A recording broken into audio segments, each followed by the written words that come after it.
ngiti tiyan, no? Walang iyakan. Buhay OFW noon, kagaya ko, kayo ngayon, kasi mga bata pa kayo. Sinong nakaka-relate kaya sa mga experience ko sa inyo? Kasi nagkaroon ako ng employer, nag-caregiver ako sa abroad. Hindi ko na lang sasabihin kung saan, basta naranasan ko talaga ito sa totoong buhay.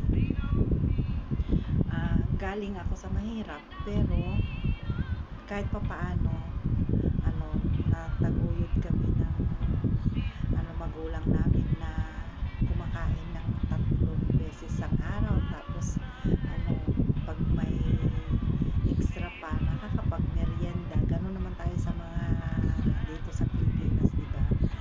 Tapos nung nagtrabaho na ako dito sa Maynila, nagkaasawa, tapos nagkaanak, naisipan kong mag-abroad.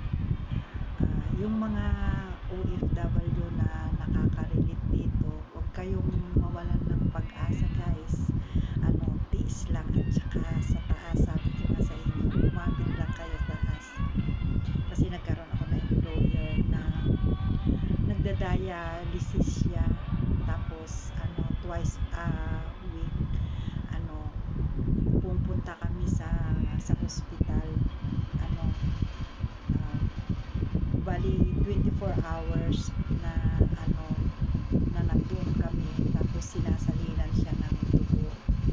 Tapos one time, halos kararating ko lang, guys, doon sa employer na to. Tapos napapansin ko, maramot talaga sila. Kahit yung kapatid niya, yung anak niyang lalaki na nagpapasahod sa akin, okay naman kasi nakakaintindi, nagsasalita kami ng English. Tapos okay naman siya, kaya lang yung mother niya, kasi siya ang alaga ko. Tapos yung tita pala, hati sila ng pasahod sa akin, kasi hindi naman as in mayaman, kaya lang hindi nila kayang alagaan yung magulang. One time, guys, nagpunta kami sa hospital, tapos nakalimutan niya akong pakainin ng dinner. Naantay ko hanggang alas 10 na, ganyan, tapos alas 11 na, wala. Tapos nakatulog na siya. Alam nyo, guys, bago pa yun matulog, inaammo-ammo ko pa yun sa paa, lahat halos, lalo na yung paa niya, yung ammo, hilot-hilutin, ganun. Tapos nakatulog na siya, di wala lang, kasi syempre nahiya naman ako mag-open na di pa ako kumain.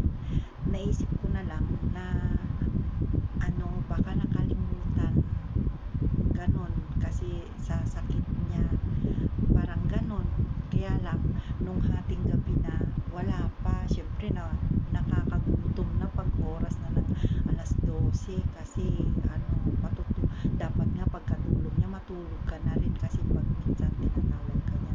Hindi niya ako pinakain, guys. Alam nyo, mabuti na lang sa hospital may libreng tubig, tapos iniinuman ko lang ng tubig pag kumakalam yung tiyan ko, tapos napapawi naman. Sabi ko, tiis lang. Yun ngang ibang bata na pulubi, minsan alam ko hindi yun kumakain, nakakaya nila, diba? Sa akin, sabi ko, alangan naman na susuko ako kaagad. Anong mali natin, nakalimutan niya, pero kuripot nga siya. Kaya baka ayaw niyang gumastos, o kasi binibili namin pag nandun na sa ospital. Hinayaan ko lang.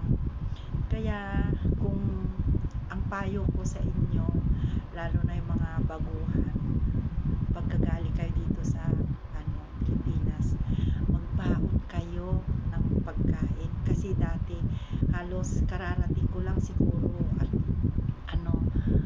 hindi ko naman akalain na ganun. Mayroon akong baon candy lang yung dinala ko kasi nga ayaw ko ng maraming dala, candy lang. Hindi ko naman nakakala na ganun mangyayari. Magbaon kayo, kung kaya nyong kumplituhin, lalo na yung mga noodles, biscuit, kape, kung mahilig kayo, magdala na kayo kasama ang gamot.